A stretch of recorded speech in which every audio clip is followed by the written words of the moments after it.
And now, the last word with Rick Casey.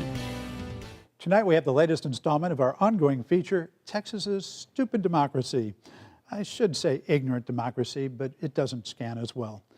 In this state, we have a mania for staging elections in which the practical reality is that very few voters are likely to know anything about the candidates. The latest installment of Stupid Democracy comes to us from Houston. Doug Miller, an excellent reporter for KHOU television, detailed the recent upset of a 24-year incumbent on the Houston Community College District Board by a very inventive gadfly. Dave Wilson is a jolly anti-gay activist who has run for several offices before, including for state representative, county commissioner, and twice for mayor of Houston.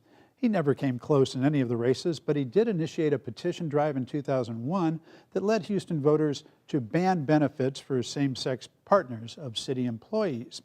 Wilson is president of something he calls Houstonians for Family Values. Last year, when President Obama endorsed gay marriage, Wilson said, quote, "He is obviously making a very calculated political decision. Advocating gay marriage between homosexuals, you are advocating for the extinction of our society."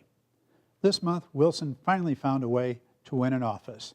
He defeated incumbent Bruce Austin for a seat on the board of the Houston Community College District. How did he do it? Well, by pretending to be black. Most of the voters in the district involved in this election are African American. Wilson sent out a bunch of these direct mail pieces implying that he's African American. His flyers depicted smiling African American faces. The words said, "Please vote for our friend and neighbor, Dave Wilson." In fact, the black people shown in the flyers, which included no photos of Wilson himself, were not friends and neighbors of his. In fact, there's no reason to believe they have ever even heard of him.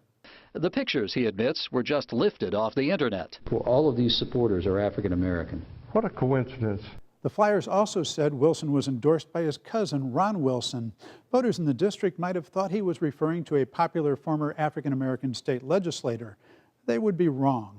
You really got a cousin named Ron Wilson? Yeah. Okay. He's Edna and Jean's boy. Yeah. Yeah. Did he really endorse you? Yeah. You called I called him up, at Bloomfield, Iowa. Yeah. Wilson's strategy seems to have worked. He appears to have won by 26 votes, though Austin is seeking a recount. It has not been unusual in Texas for African Americans running for office to not include their photos in mailers to predominantly white voting groups. I don't recall, however, that any of them went out of their way to imply they were white. This is the first time, though, that I've ever seen a white candidate pretend to be black. I guess by some definitions, that's progress. Some folks may feel the voters got what they deserved. They were fooled by Wilson because they didn't do their homework. But the race, at the bottom of a ticket that featured a contentious mayoral contest, received almost no news coverage. That, of course, is typical of most down-ballot races. The practical reality is that too often we ask too much of voters, most of whom have neither the time nor forensic skill to run background checks on little-known candidates for seldom-covered offices. And that's when we get stupid democracy, choosing our office holders in ignorance. And that's it for Texas Week. See you next time.